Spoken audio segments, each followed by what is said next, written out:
Hi there, BookTube. My name is Nathan, and I am the Rambling Reviewer. I call myself that because I tend to ramble a lot, uh, and sometimes I review stuff. Um, and today I'm hoping, as I always hope, that this video will be relatively rambleless, especially because I am embarking on an experiment to combine two videos in one, kind of like a Gestalt organism, if you will. On one hand, we have a TBR, on the other hand, we have a wrap-up, and I'm going to merge them seamlessly, uh,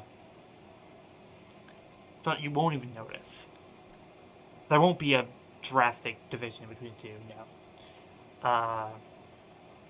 And of course, the wrap-up and the TBR are for New Rules November, which I will explain in one sentence.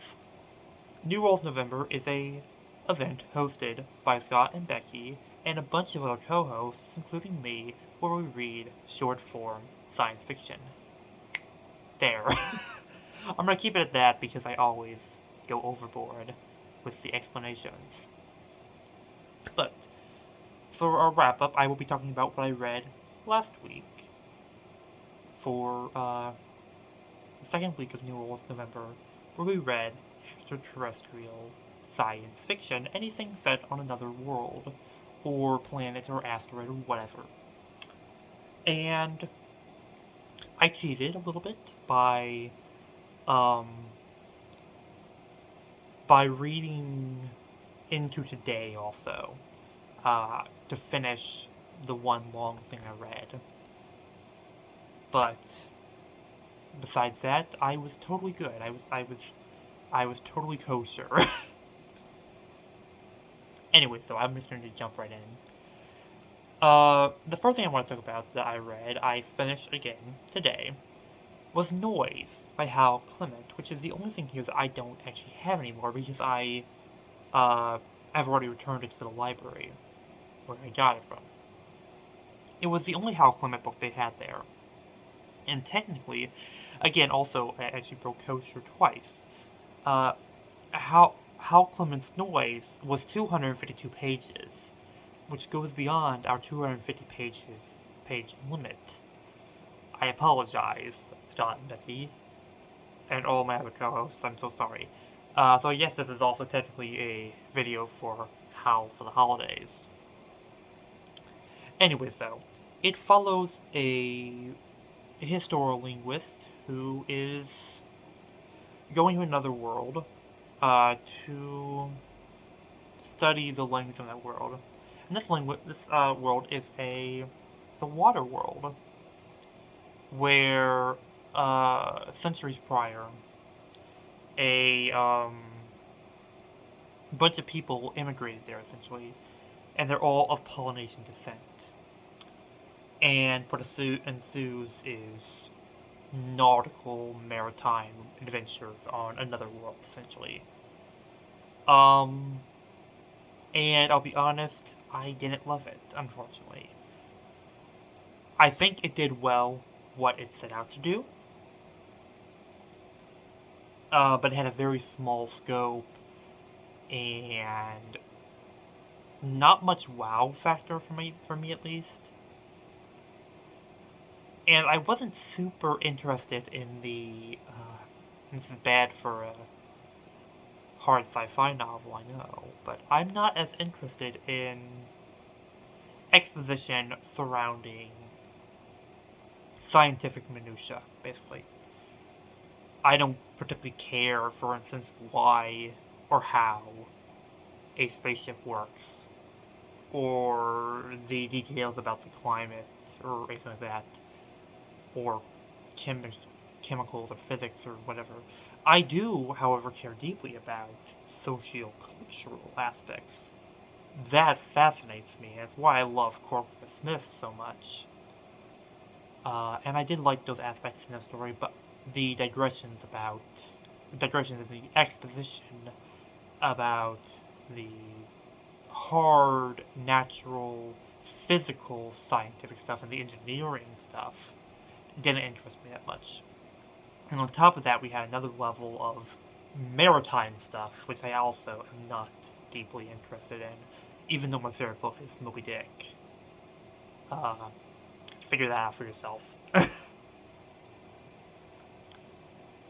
I did, however, enjoy again the social aspects about the people on the planet, and the characters were likable enough. The world is unique, and how Clement does a great job at going into how these people live on this world. It just wasn't my cup of tea. I'm hoping that I will enjoy his other stuff more, especially because Noise was his last book ever written, and it was published posthumously. So it's possible that there may have been some revisions that could have been done before he died that unfortunately were never done.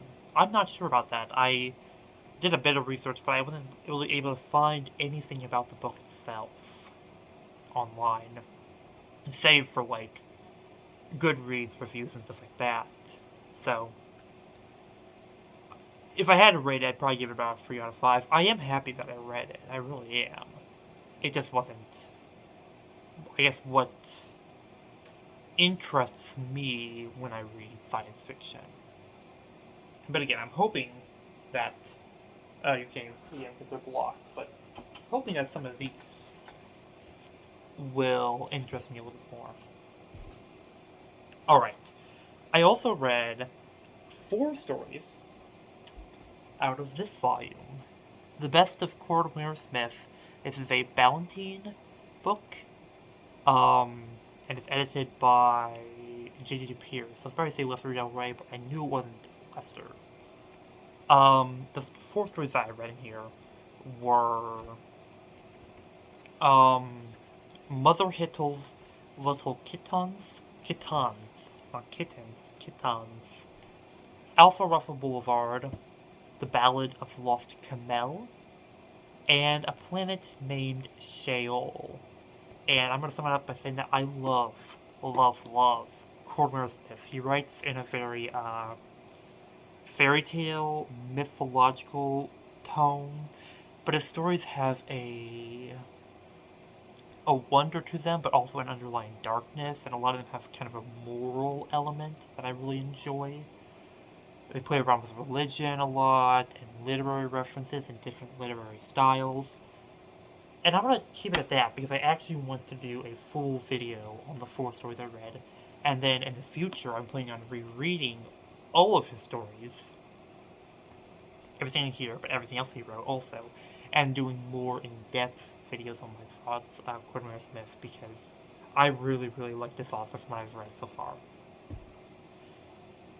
I also read 1 story out of this volume, the Science Fiction Hall of Fame, Volume 1A. This was edited by Robert Silverberg? Yes, Robert Silverberg. It contains, I think, like 30 or so stories, that he just picks. And I've read several of these already, but the one that I read this week was First Contact, which was a buddy read alongside Becky and Scott, as well as Fred, read by Fred. They will be linked down below, along with all of the other co-hosts. And I enjoyed the story. It follows a crew on a spaceship who, while exploring the Crab Nebula, meet another spaceship piloted by an alien crew. It's very, very classic SF, with aliens that are decidedly not alien at all. You know, they are, you know, in the old Star Trek TV show, they are the Vulcans. They are humans, but they have long ears. But they're even less alien than Vulcans because they think exactly like us. And Fred, in his video, put that as a point against it, and I do agree that it's problem. I wish the author, Murray Leinster, would have worked and made the aliens at least a little bit different from us. Then you could have had a whole plot point that, maybe they're different based on a few psychological things or the physical appearance, but there's some deeper truths that binds them together. I don't know. But what I liked about the story was the kind of strategy, because the humans and the aliens both realize when they meet each other that if they are both left to live, then the other species can follow them out to the back to their home. And if that alien species happens to be stronger, then they can then attack their home. And so there's a bunch of there's kind of a diplomatic strategy back and forth about what the humans should do. They don't want to blow up the aliens. They don't want to kill them, especially because they are so very human. But what choice do they have? And so the story is all about them trying to figure out how both the humans and the aliens can survive. The final two stories I read out of the big book of science fiction. Now, one of these is not actually... So, actually, never mind. I cheated 3 times this week. I'm awful. One of these stories is actually not a extraterrestrial story. I didn't really intend to break the rules there. I didn't really intend not to break the rules either, though. I didn't research the story at all beforehand. I just kind of read it. And that is Blood Music by Greg Bear, which I really liked, and which deals with a man whose friend has implanted himself with nanotechnology that is using his genes kind of as, like, to create life, essentially. And I really liked it, and I really want to read more Greg Bear. The extraterrestrial story I read, though, was A Gift from the Culture by Ian M. Banks. And this is set in Ian M. Banks' Culture series. And is about a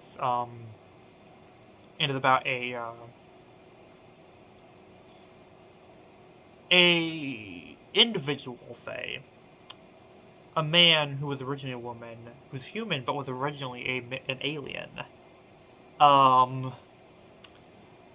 who is being pressured into committing a heinous act of destruction and murder by using a culture weapon, which is extremely advanced, to take down a spaceship that is landing on his planet, because he has left the culture, this great intergalactic federation, if you will. And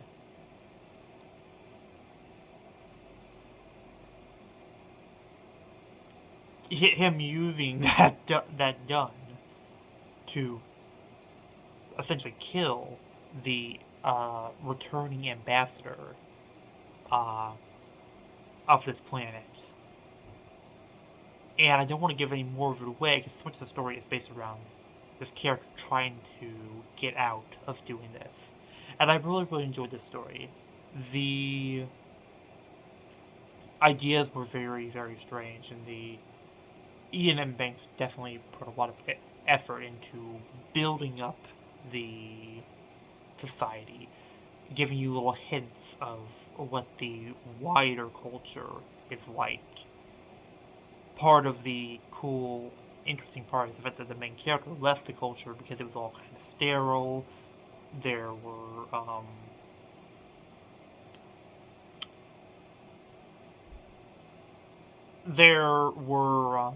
it was peaceful, there was no action, no drama, essentially, and they, or he, go to a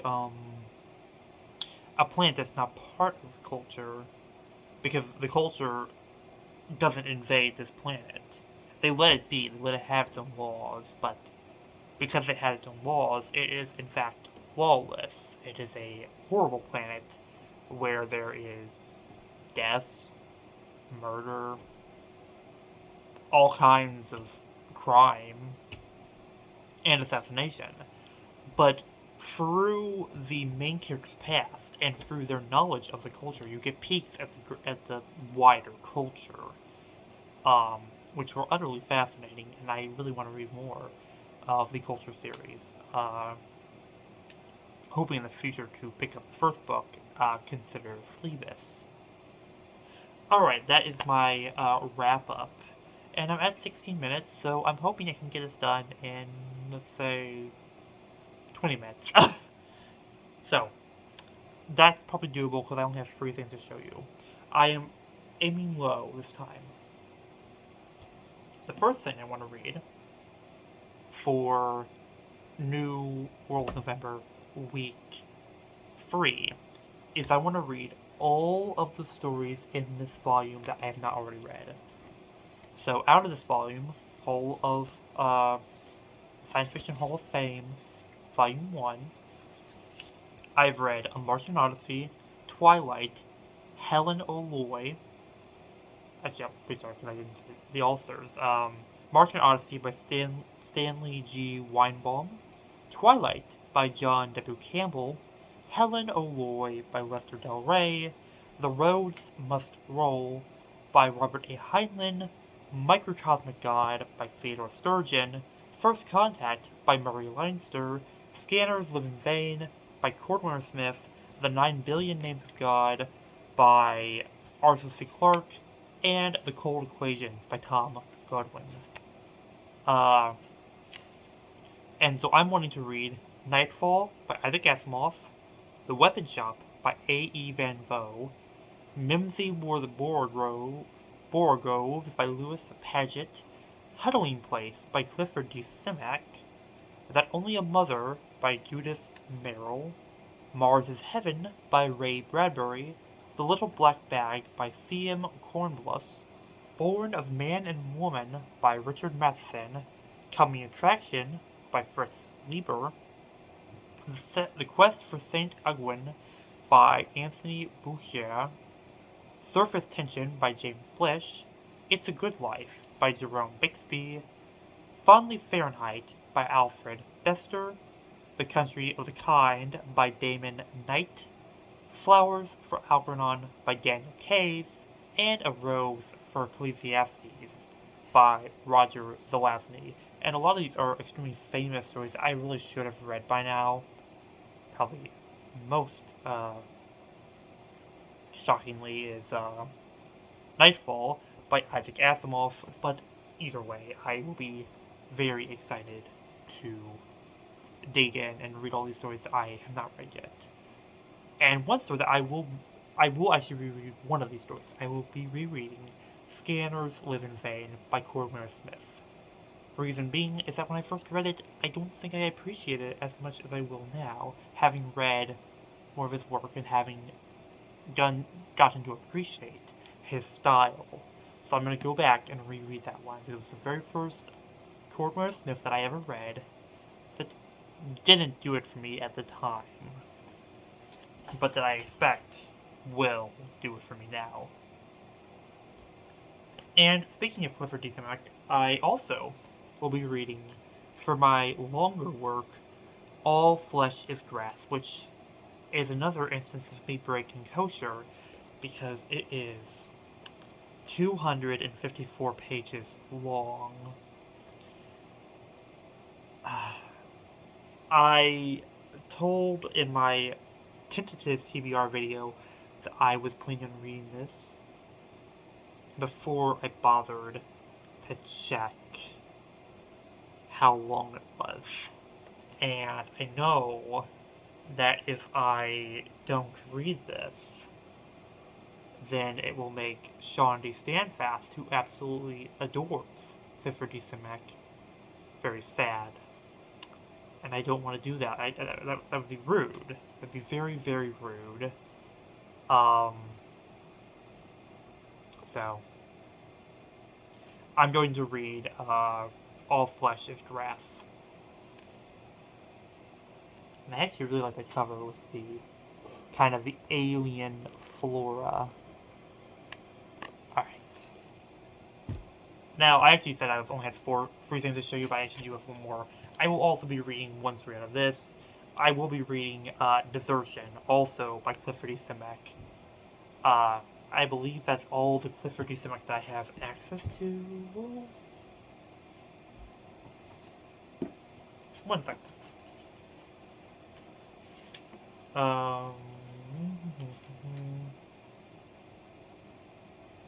Yes?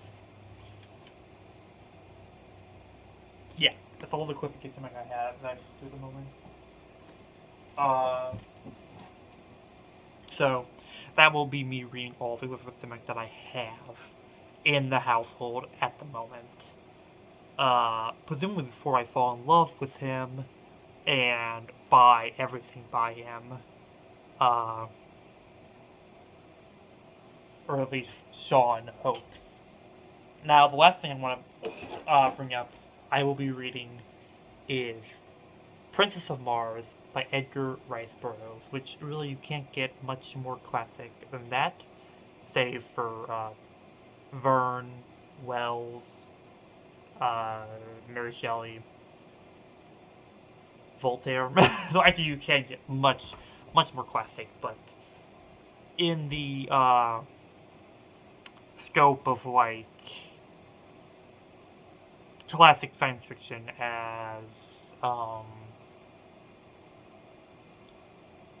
of space opera adventure science fiction, I don't think you can get much more classic than that.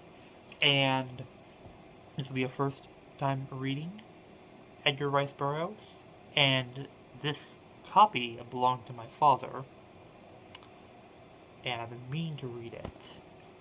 But actually, is this the first one? I don't think this is the first one. I think I grabbed the wrong one. Yes, this one. Under the Moons of Mars, which looks worse actually, but yeah, I got these from my dad, and I've been meaning to read them, but Michael K. Vaughan's recent videos about him diving into ERB kind of hastened that idea along. So yes, I'll be reading the first story in here, The Princess of Mars.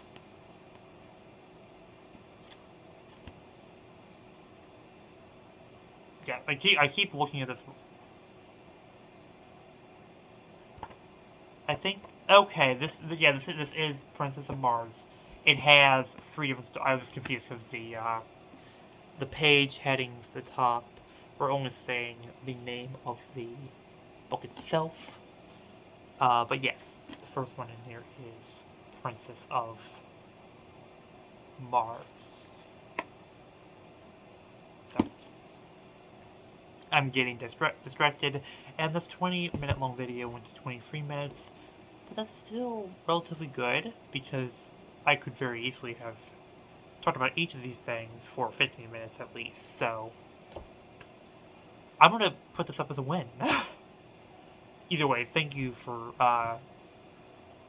staying around and watching me babble and ramble, and wander in my words. I was trying to think of another synonym, but I'll leave it at that. I hope you're all having a great Wednesday, and happy reading. Happy New Wolves November. Thanksgiving's almost here, so bye.